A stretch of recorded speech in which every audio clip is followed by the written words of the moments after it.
Right. Brings the music down.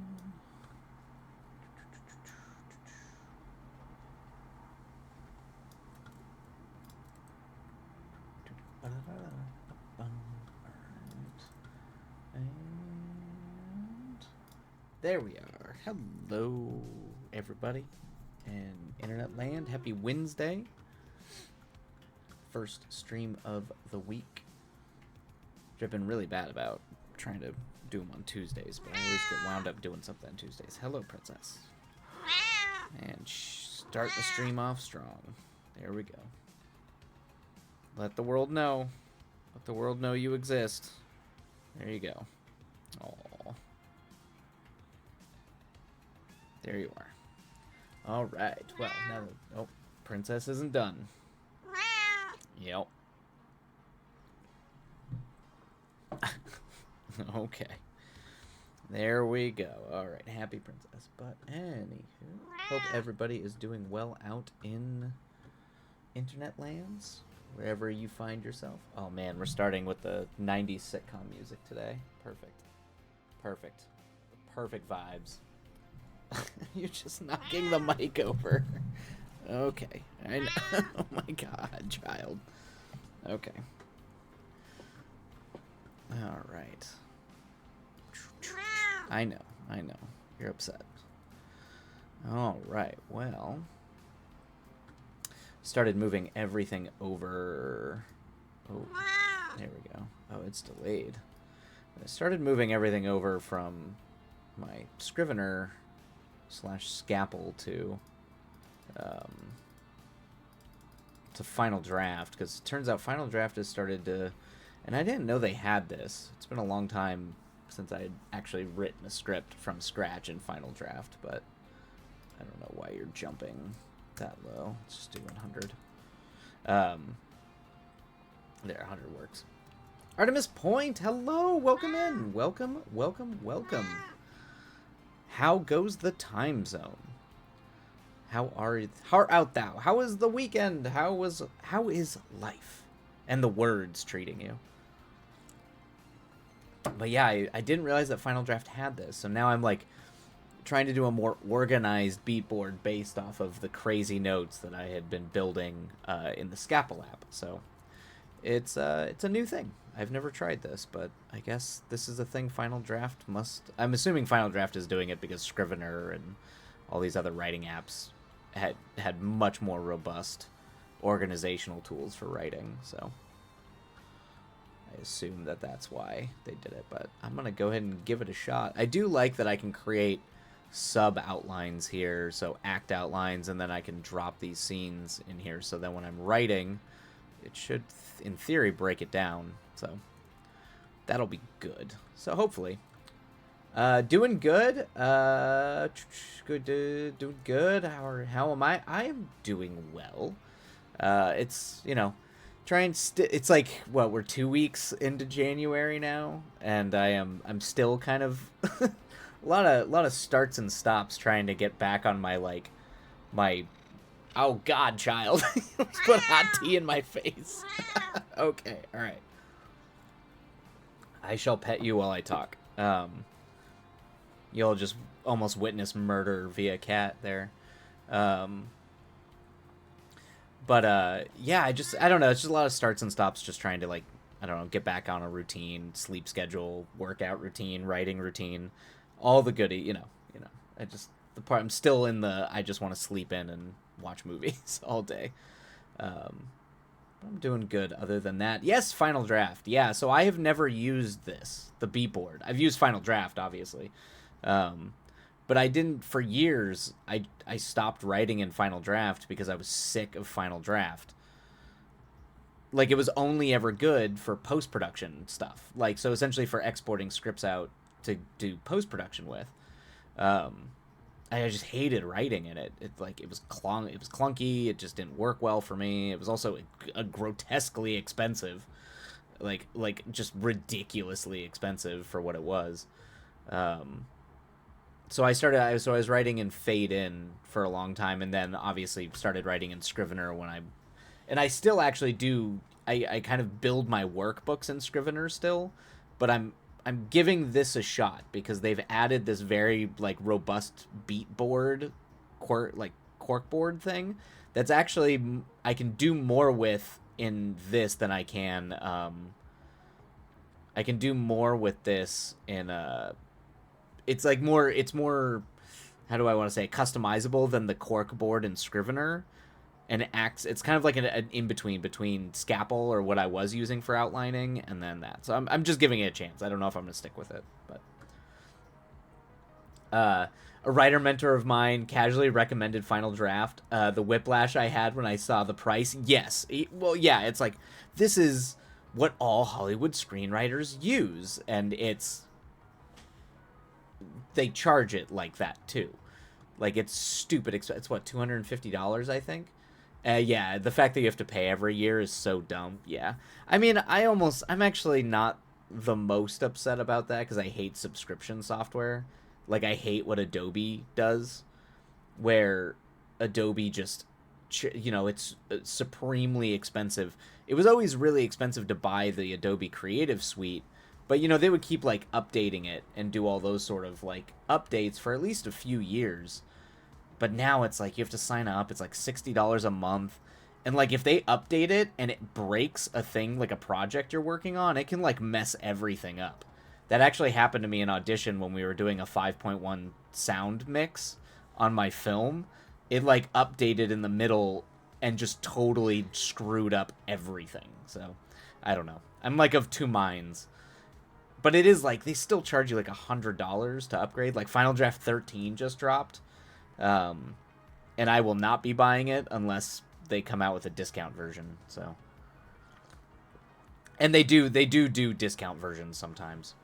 Yeah, I mean, we were able, but we had to redo everything. We had to like we had to reset the mixes, reset everything because everything had gotten messed up. And luckily, the movie, it was only a 20-minute long movie, but imagine that happening on a feature film after like at the end of doing a surround sound mix, which is not easy.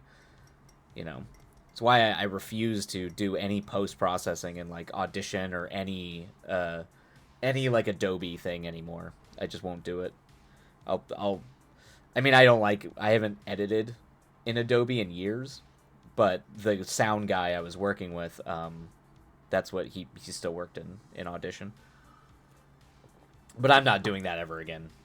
I will use other sound mixing or Pro Tools or something like that, or get a sound guy that uses Pro Tools because it just wasn't worth it, and it took like a month. It was ridiculous. Artist point, I would pass away. Yeah, yes, yeah. So like, yeah, auto updating software can get you into trouble, particularly if it just suddenly breaks everything. And Adobe's architecture is so old. They haven't updated any. It's why like, in my opinion, modern editing software is better, but I understand why people still use Avid and why they still use Premiere because the workflows are radically different. But I just like, I can't, for corporate videos, it's so much faster to work in Final Cut, the new Final Cut, than it is for me to do any of that stuff in Premiere because a lot of it's like very graphics intensive, where you like charts are coming up on screens and all that kind of stuff. It's so much easier to do that in Final Cut because the way Final Cut integrates with motion, you don't even really need to open motion anymore, where still in Premiere you have to open After Effects. But After Effects is more powerful, so depending on what you're trying to do. And then for feature film editing, I just use DaVinci at this point. Because you have to color in DaVinci anyway, and the editing is fantastic. But anyway, that's the rant on film production software. It's an insanely highly detailed rant for no reason. But it's what I would recommend if anyone was getting. Also, DaVinci's like insanely powerful for free. Like you can buy the pro version of it, but it's like for what you get out of free software, it's stupid powerful, like, unmatched by any other editing software out there. All right. Well, how do I want to do this? Let's see. All right. Let me check my things here. All right. Well, we might as well just dive on in, and start on some sprints, as I have to carry over all of my notes and actually like be organized about it, which I'm not the best at. But yeah, I think we'll go ahead and get started on our sprints for everybody out there who is writing or working. Hopefully, it is a productive one. And we will catch you on the other side. All right. I have way more windows. There we go. All right. Happy writing, everybody. And away we go.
Oh, snap.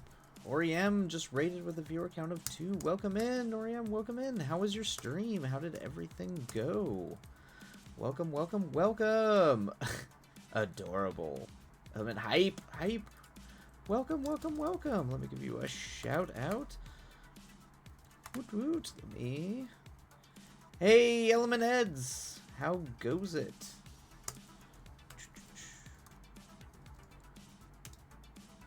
Boom. I actually did not know that you stream, so let me give you a follow. It goes well, goes well. How was the... let's see. Oh, I don't stream, I write. Perfect. I mean, that's really what we're supposed to be doing. The writing goes well. Just got started on our first sprint. I think, where are we at right now? Yep. So like middle of the first sprint, so not too bad. Just getting the wheels greased a little bit, getting into the zone. How about yourselves? What are you all working on? Anything fun? My second time. Oh, nice. Well, congrats. I hope it's going well. I will have to dip in and see if I can catch you when you're on. Doing a line edit on a manuscript. Oh man, I always tip the hat to the editors. That is no easy job. No easy job. And I'm terrible at it. I am the worst editor imaginable. I can read a thing 9 times, and I can, like, try to go line by line, and it doesn't work. I will miss so many things. So many things. It's going. Sometimes that's what it is. It's just a going. Second run, but slow going. Gotcha. Yeah, I definitely, I used to think if I was, like, slower and just more deliberate, it would work, but I could spend all day or days on a script going through it, and I'm just gonna miss stuff. I don't know. It's my brain just doesn't work that way. So I always admire those editors who can. So well done. Well done. But all right, well, I'm going to dip back off so people who are writing don't have to hear me babble on, but we'll catch back up on the break. That's what editors are here for. Exactly. That's why we need you. You're necessary. You are an artist in of yourself. You help us help control the madness. All right. We'll catch up on the break. All right, everybody.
Alrighty, there we go, everybody. That's the end of that first sprint. Ba-ba-ba-ba-ba-bum. Alrighty, let me just bring the music down. Hopefully that was a productive sprint for everybody. There we go. I have way too many windows open right now. Way too many windows. Okay, there we go. Not too bad. Not too bad of a starting sprint. Slow going, but we'll get there. We shall get there. Hopefully that was good for everybody. Artemis Point. How similar would you say your first draft is to your final draft? That's a good question. It depends. Particularly with like film, it's hard to really say what is and isn't the final draft. Like, I guess I'll go ahead and say the draft that gets sent out, like the draft that I send out to readers, because the problem is with film, like things change constantly, so you're having to rewrite it all the way up to filming to while you're filming, so that it's like still always in flux. But like from like a first rough draft to when I'm sending it out to readers or to like managers or to agents or producers, I'd say it still technically depends, but sometimes it can be radically different. Like this last horror movie, the entire second and third acts are different, like wildly different. It ends the same and the beginning's relatively the same, but everything that happens in between has been completely changed. So it can shift quite a bit. The cyberpunk rom-com I wrote, I didn't get a ton of feedback on it. People were just like, we like this. And so I was like, oh, okay. And so that one kind of has gone out with only some minor, mild adjustments to like a little bit of characterization tweaks and, you know, dialogue. But like in terms of the core draft, it's almost the same. So it depends. I try not to like let that pressure me though, because sometimes you can put like an unrealistic expectation on yourself to be like, well, I just failed if I wrote my first draft and it didn't knock everybody's socks off like, you know, that did. Hey Maya, who's a hoe and why is she writing? How goes it, Maya? It's been a while. How are you doing? Oh, that's interesting. Are rewrites requested for budgetary reason or timing? I mean, everything. Everything from cast changes to, you know, because I'm writing from like a writer director, I don't have to rewrite for directors, but sometimes I do rewrite where I'm like, this scene doesn't actually, the moment I'm blocking the scene, it doesn't work out. So now I have to completely change how it works, you know. The Terrible Novelist, hello, welcome in. How are you? How have you been? But yeah, it's kind of one of those, how do I put it? Like sometimes it's budgetary, sometimes it's changes in casting where an actor's like, you know, the voice doesn't necessarily work, so now you got to retweak it for who's been cast. If you're writing it and another director shows up, they're just like, this doesn't work. We need to redo it. Or sometimes it's purely just like, this doesn't test well. That's like a more producer thing. Essentially, like, it doesn't test well, so now we need to pop some of this in because market research tells us that this audience is like this sort of thing. That's like the much more cynical reason why rewrites happen, but it can be for a million different reasons why after the script has been submitted and sent out and all that kind of stuff, why there's rewrites. Sometimes wildly it can be like locations aren't available. Well, we don't really want to do it on a sound stage because that just gets more expensive to do it. So sometimes your rewrite is it has to take place in a completely different area or place. That happens all the time too. So let's see here. Oh, terrible. I'm good having a semi-day off. Yay. Oh, I'm glad. Glad for days off or quote-unquote semi-days off. I don't know if I've had, like, a day off. That's, like, a me problem. But I think I've been, I think like all my days off are like semi day offs, but I support them and hope yours is absolutely wonderful and feeling refreshing. Like I hope you're feeling like refreshed and a little bit, you know, a little bit better with a somewhat of a day off. Pretty much. Yep, exactly. Yeah. I have the bad habit where I just stress myself out on days off. I don't know. Like there's way too many times where like you have to look at yourself in the mirror and just be like, just why can't you just chill? Just like chill out. Like you know that it like affects your work to not just have like 8 hours to chill. So just force yourself to chill, and then, your brain's like that kid in the back of the car who's just screaming and you're just like, why are you like this? But yeah, yeah, yeah, I get that. Artemis Point. Oh man, I didn't think it'd be that complex. I thought it was like send out script, get money, big shout out to screenwriters. No, no, no. It's why, yeah. There's, I mean, they're like on some productions, they like there's there's two different philosophies here. Like for most productions, if it's not the original screenwriter, they will have a writer on set to just be like, shit, this scene doesn't work. This isn't. We're filming it. It's not working.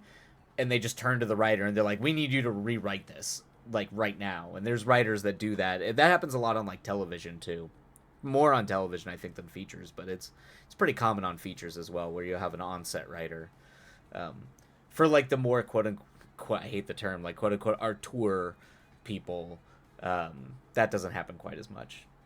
Robert Altman was just famous for going off script constantly. He'd be like, script doesn't make sense, throw the script out, just improv it. But that was like Altman's style.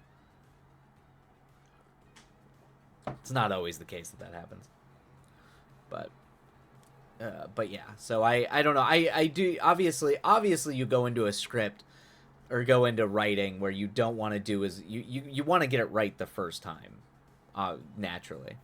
Um, yeah, the horror movie I'm writing, I mean, that's a much more complicated movie, so I understand why it's taken so long, and I'm like subverting a lot of tropes. So the moment you start moving against tropes, you have to make sure it still like narratively works and things make sense.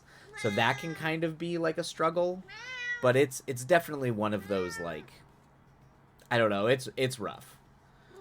It's it can, but then sometimes you just write a script and you're in the zone and boom, you get it out and it's good. It's definitely going to be rewritten if it goes to production, but um but sometimes you get one that doesn't need a lot of rewriting. Hello, and Princess is screaming at everybody. So everybody say hi to the cat. She might take out the mic, I don't know. I never know with her. Sometimes she mutes the mic, sometimes she knocks it over. She's a beast. Abyssal kitty. Isn't that right? Oh, man. My writing mentor, who was a screenwriter, okay, always told us to not get attached to our projects, and that makes so much sense now. I only learned storytelling from her, though, so that, yeah.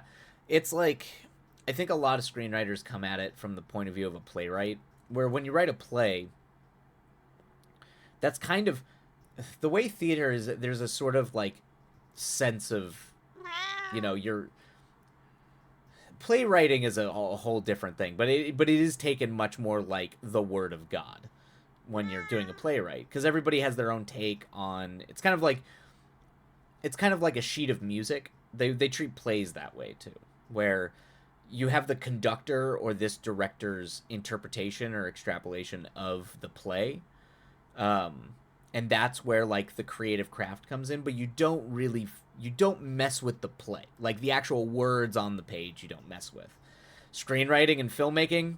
No, I mean they'll just there's a famous joke among screenwriters that the producer's girlfriend is more likely to get a screenwriting credit than the screenwriter themselves, and that's generally how Hollywood treats screenwriters. And also, they will rewrite your stuff constantly. if it's not you. Sometimes it'll make it better, sometimes it makes it infinitely worse. Ghostly, welcome in. How goes it? Always a delight to see you, Ghostly. How are you? How was the weekend? How is the words treating you? How is life? Hopefully all of it is an absolute blast. Um but yeah, that's oh, that's right. I forgot about that, Ghostly. That's right. Yep. Yeah, I am a changed woman. Congrats. Well, I hope it went well. I hope everything went well, but it also gave you insight into, sometimes those experiences can make your writing, give life experiences are good. Life experiences are good for writers. So hopefully it gives you more fuel for the fire. All right, and that is the end of that break. Should probably dive in to yet another sprint. Ba-ba-ba. But yes, but yeah, Artemis. Before we go back to writing, it is a very, um, your script is going to change a lot. I definitely believe in writing it literarily because you can still find like some of the really great screenplays written before they went into production, and they're worth reading. Like anything by Robert Towne, like Chinatown or Shampoo or anything like that. Or they're great scripts to read. Anything by Hill is great. Um, so there you go. I think it's worth it to write it as though it were like a literary work and put that much effort into it, but understand that functionally it is a blueprint for something that is being made, which automatically means it's going to change. Ghostly, my feminism died. Why would that happen? He opened doors and moved me away from the street and paid for my Starbucks. Okay, well, that doesn't necessarily mean your feminism died, Ghostly. It's funny they moved you away from the street. I mean, I know that sort of thing, the whole like the guy's got to walk on the car side of the street sort of thing. But my God, Ghostly, I don't think your feminism died just because somebody bought you Starbucks. I am very. That's good though. I'm glad. I'm glad it was great, and us Midwestern folk, we open doors for everybody. So don't sometimes it's not even like a compliment or a date, sort of like chivalry thing. It's just a overly polite Midwestern thing that we do for everybody. So these are just normal kind behaviors. Anyway, that's funny. Ghostly was weak. Ghostly is used to being the door opener and buyer of things. It was lovely to be on the other end. Yeah, see, enjoy it. Embrace it. Yeah, your feminism didn't have to die there, Ghostly. Just enjoy. It's okay to enjoy being pampered a little bit, as long as you don't go crazy or be like, treated well. It's okay. Nothing wrong with that. Artemis Point, thanks for getting into detail with it. Something about it is so intriguing. I'll put the questions to rest and probably redeem the crazy Hollywood story later. Fair enough. Fair enough. All right, everybody. We should probably dive back into the sprint before I babble for too long. All right. Happy writing, everybody. We'll see you on the other side.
Alrighty, everybody, that's the end of that sprint.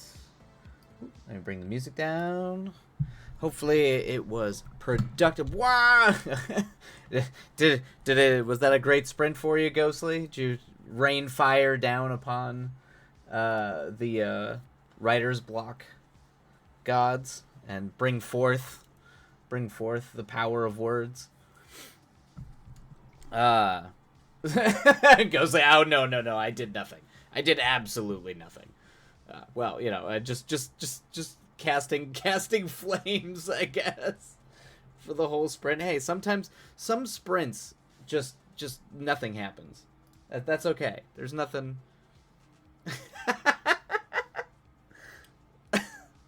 Hey, that's still doing something, Ghostly. So well done. Congrats on ordering the pictures. So I think that is worthy of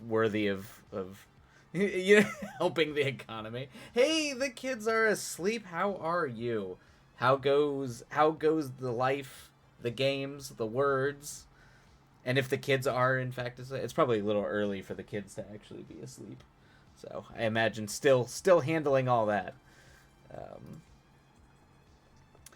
Ghostly lining the pockets of my most hated establishment. Yeah, I was gonna say, ordering things from Walmart. That's sometimes you gotta. That's the downside of, especially if you're living in a small town. That's what happens. And every time I go back home, or go back up to Wyoming, man, everybody has to shop at the Walmart because there's nothing else. Doing okay. Been reading the new Magic. Been reading the new Magic the Gathering story on stream with my husband, and also the gaming. Fantastic. Yeah, watching your stream with what was it called, the Alan Wake game. It's not Alan Wake. But it's done by the same studio. But I need to play that game now. Yes, thank you, Control. Yeah, I need to play it because I'm still in the middle of Alan Wake 2 right now. But after watching you play it, I was like, I want to be a weird psychic person throwing things around an office. That looks like a blast. But also legitimately creepy. Those games they're like very Twin Peaks spooky. So I like that. Yeah. Like detective-y, dealing with kind of planar, other worlds, dark, sort of doppelganger type things. I don't know. It has enough. And like Twin Peaks is my favorite TV show of all time, so it definitely gives me that kind of. That's all I could do is just like eat it all up. Ghostly, if it came between losing a toe and being able to live happily, never using Wally World, I would have one less toe. I think a lot of us. I'd do that. I'd make that sacrifice with you, Ghostly. I absolutely would. Actually, to be honest with you, I probably wouldn't have a lot of toes left. If I could like get rid of things like that just by sacrificing toes, I might not have many toes, which would cause problems for, physical activity and just being able to run around and, but it almost feels like I could make that sacrifice if it made those terrible things go away. It has made me want to play Alan Wake, so yeah, it looks like great. I assume you can't physically toss bodies in Alan Wake, though. Not that I've encountered. I have not encountered your ability to just Stranger Things, 11, just flinging people around. Not yet. I have not gotten to that point yet, in the game. Go full Professor Xavier Magneto and just start ragdolling people left and right. So you walk in there and the fluorescent light just sucks out your will to live. Yes. Yeah. Well. Yeah, it's not pleasant. I mean, most large stores are like that too, though. They just I mean, Target tries to make it more appealing, but I still just feel sad anytime I'm in one of those places. Hello, princess. Hello, princess. I know. You're letting everybody know. I think she wants to talk too. I've tried to she understands the talking into the mic is a thing, so I can't tell if she is trying to get me to shut up or if she wants to join in talking to the mic. I'm not sure. I'm not sure yet. When she mutes the mic, it's very clear she wants me to shut up. But hi, Yue. Yeah. Hello, Yue. Princess Yue. Doing Princess Yue things. Okay, yes, but Costco kind of gives me life. Oh, man. I love Costco. I'm a big proponent of shopping in bulk, but Costco in Los Angeles gives me anxiety. Like it's I have to like mentally prepare myself because of how crazy the Costco's are. But that's me, and large crowds of people running around stresses me out. Like really stresses me out. So yeah, I've been to a Costco in Colorado and it was much more chill. So I'm sure the experience is different. But also, like Costco's got great, you know. Speaking of which, I actually have to go to the eye doctor because I need new glasses. So I actually probably have to be making a trip to Costco. I enjoy Costco at ungodly hours. Ungodly hours? Are they open at weird times? I don't think they're open at strange hours, are they? Are they open at? I've only ever like they're like 9 to 5, aren't they? Are they open like super early or super late? Am I wrong about that? Because I was like, I know about Walmarts and Targets late at night. You go to some weird places in LA, you can find some crazy stuff at a Walmart at like three in the morning. Some crazy things go down. Particularly if you're out in like the sort of like deep in the San Fernando Valley, like out past Van Nuys. Some crazy stuff out there. Um, Ghostly, no, but I like pushing the limits. They gotta kick me out. That's funny. It's funny, Ghostly. It's like, yeah, what are their hours? Now that I think about it, this has become the. This is no longer writing stream. This is just talk about your, talk about your favorite shopping establishment stream.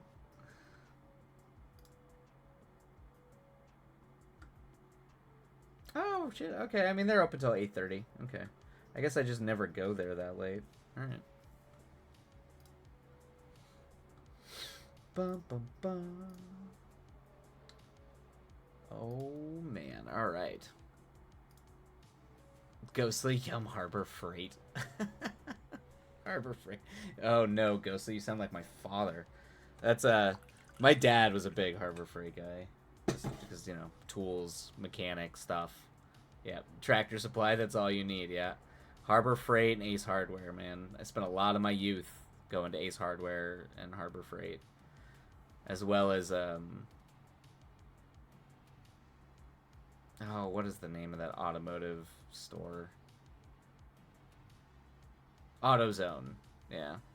Anytime I had to fix anything on my terrible old Blazer when I was in high school, I had to go to. Those were the three stores I spent a lot of my weekends at.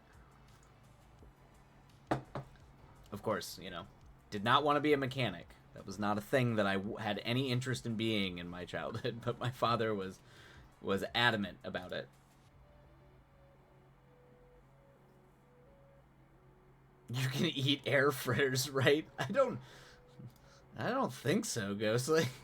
I don't think you're supposed to. Yeah, I'd be fine. At that point, you might indeed prove Titanhood at that point, but I would not recommend it at all. At all. All right, I am going to step away real quick. We've got about 2 minutes more, and then we're gonna dive back into our next sprint. So I'm gonna go, and I'll be right back.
Oh, man.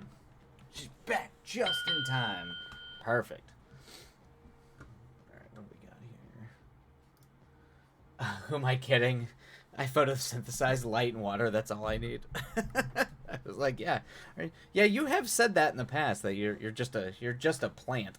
So you know you don't need air fritters or air filters. Uh, all right, all right, everybody. Let's dive back into it. Get the words done. We'll see y'all on the other side. Happy writing, everybody, and away we go.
Alrighty, everybody, that is the end of that sprint. Alright. Oh, and as if, just like clockwork, the moment I start talking, she just comes running up here. Hopefully that was a successful sprint for everybody. Ghostly, you did one thing. That is good. I ate a whole box of... Once again, I think that should be considered a successful sprint. And actually, that's making me hungry. I kind of want to go eat food now. A box of lunch meat, not a bad thing to do. Very productive. You know, there's a lot of like work that goes into sitting down and doing the work. So I'm not gonna sit here and say that it's not doing the work too. It's like when you sit and read a book. I mean, technically, reading a book is research in a way. You get better, living life, doing things, cleaning your apartment or your house because being able to work with the mess makes you crazy. I don't know. That might just be me, but even though it is all just chaos behind me constantly. Marchie, back. What was it you wanted to talk about last time I was here? Oh, what was it? Oh, I remember. I wanted to talk to you a little bit about Heavenly Delusion, but that's because there was no one on chat, because I didn't want to go into spoiler territory with it. Because I've been avoiding talking about, like, particularly the latter half of that show, just in case anybody watches. I don't want it, because there's wild stuff that happens. Like, even actually pretty early on, even, like, halfway through. But yeah, I think that was it. And I'm still behind on, I had to, like, go watch the Fargo, season 2 of Fargo, because I had never seen it, and someone was telling me that, like, I needed to watch it, so I finally went back to go watch the second season of Fargo. So I'm still behind on, was it Free Ren? The anime about the elf, the sort of like D&D. It's a very D&D concept, but, Free Ren surviving.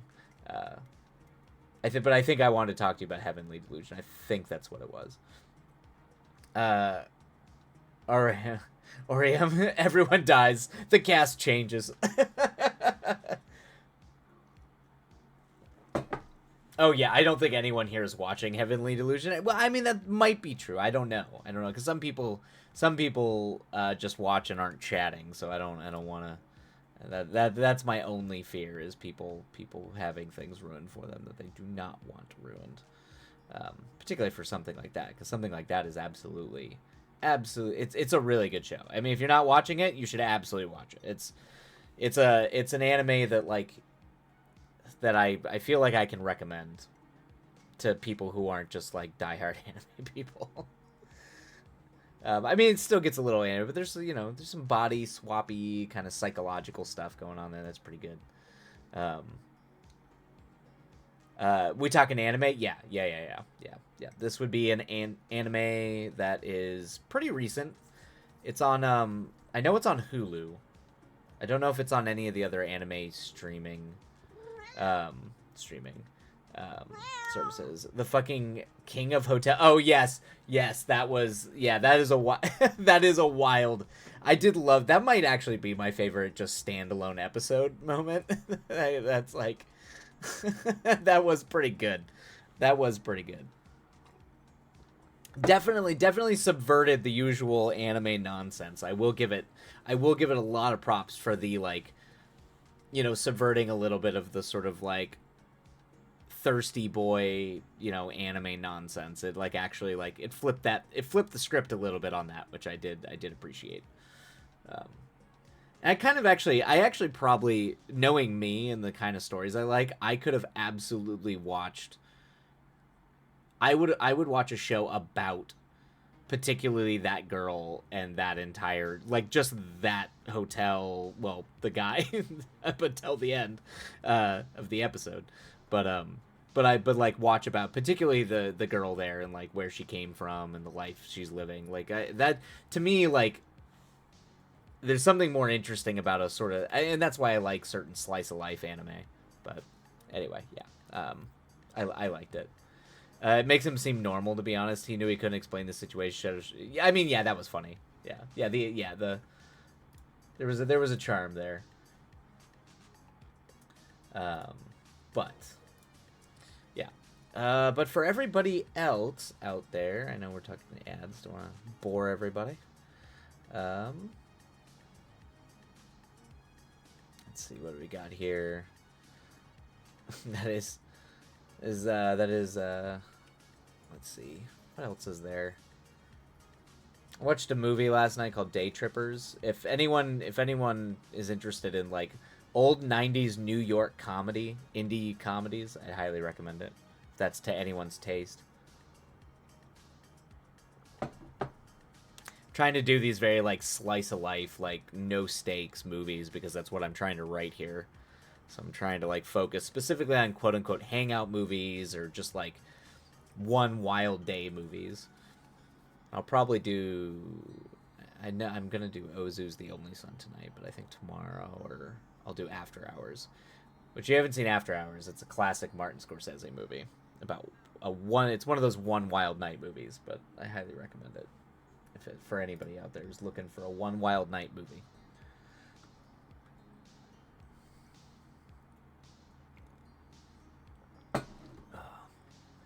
Oh, and I still have not watched the Christian Bale movie Ghostly, so for that I apologize, because I do know you've been telling me to watch that,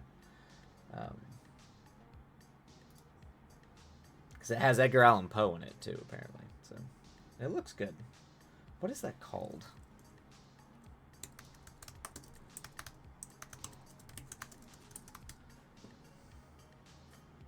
That's right. Oh, The Pale Blue Eye. Got it. Pale Blue Eye. That's add over. Welcome back, Maya. Welcome back.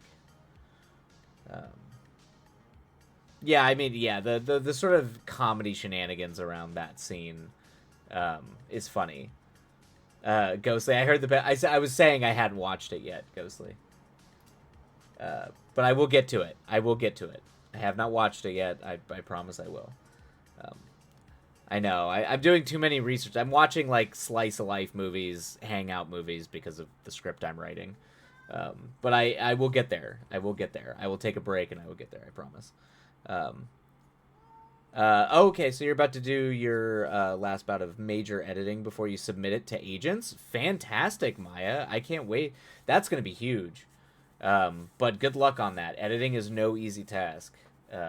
I definitely admire anyone who goes to edit their own material, because no matter how much I try to edit it, eventually I have to put it in front of someone else, like an actual editor, because I will miss everything. Hello, princess. I know.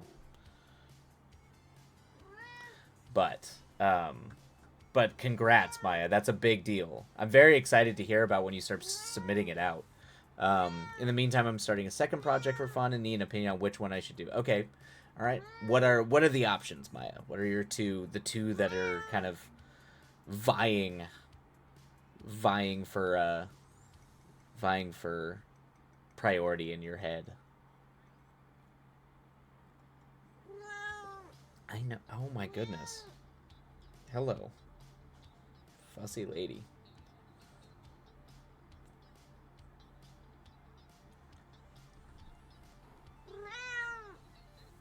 You're fine. You're fine. You're fine.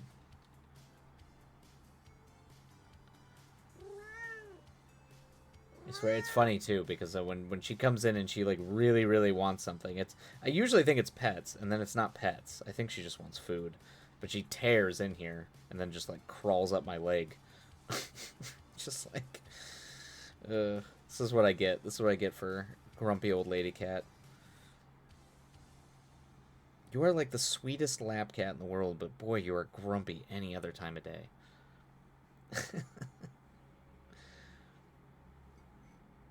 Kids are as if she gets all the pets. She does. I don't. Yeah, the other. The other boy is actually sleeping over on my bed right now, but he gets all the pets. I mean, he's the spoiled child for sure, but I don't know. I don't even know why I pretend like it's a competition. They both are spoiled. That's all they do is they just get pets. But they scream at me for them, like, constantly. Like, when one of them is awake, the other one is asleep, and then they yell at me for all the attention, and then they go to sleep because they're satisfied, and then the other one wakes up and starts clawing at my arm to be like, pay attention to me now. It's a full-time job with just 2 cats. A full-time job. Let's see here. Oh, and that is the end of the break. So let's see here. All right. So let me read this. We'll go ahead and start the next sprint, and then I'll just respond in the chat for these, Maya. First is about a guy named Jay who gets transformed into a girl, but has a magic special to him that revolves around locks. And he is the key. It's a gender bender story and doesn't play up the usual anime lewdness. Okay, that's good. That comes with stories around that and deal with genuine. Oh, very cool. Okay, it's like genuine dysphoria and denial of his new form. Um, it has combat and shit as well, and it will mix progressing storyline with Jay's internal story of his new life as a woman. Okay, I mean, interesting. It's definitely it's that. I mean, that's a there's a lot to dive in there. There's a manga that came out recently that I thought handled that sort of subject matter really good, which is called, I think, Inside Mari. I think that's what it's called. Inside Mari's Body. Yeah. Um, and I think that kind of that does a little bit of the sort of gender bender story. But it happens, and it actually, in a lot of ways, I think it does a lot of like interesting, like like it gets really into kind of the objectification of particularly like men, the way men can objectify women and like sort of like obsess over them and fantasize about them, or sort of, you know, like very like incel-y stuff, um, and kind of creates like the sort of conceit of the manga, like opens the door for being able to kind of like start to like essentially like a sort of empathetic, like living as the other person. It kind of really opens the door for that. So I would highly recommend Inside Mari's Body, if you want to dive into kind of body swapping, kind of gender bender dysphoria stuff, as well as just openly like being able to like understand another person's feelings and moods, and, you know, experience them as a person, kind of thing. Um, it's meaty subject. All right. All right. I'm gonna go ahead and start the timer. We'll dive in, and then I'll respond to the second story, and all that in the chat, Maya. All right. Happy writing, everybody. This will be the last sprint, and we'll see you all on the other side. I hope it is a productive one. Happy writing.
Alrighty, everybody. That is the end of that sprint.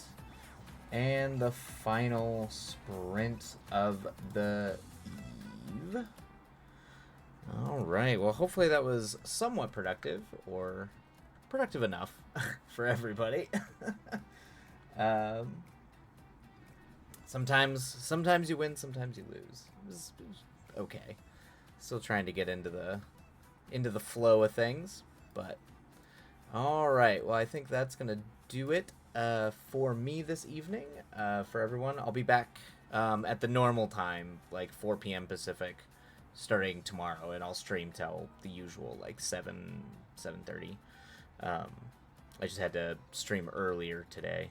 But yeah, we'll see you all then, and then I'm streaming on Sunday again, so for everybody who wants to hang out, that might be like a hangout video game stream.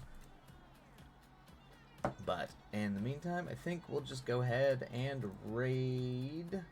I think Liz is on right now. Yep, Liz is still there. Alright, everybody. We're going to go say hi to... there we go. Alright. Happy writing, everybody. It's always a blast to see you all, and we will catch you tomorrow if you're around. And if I don't, happy writing.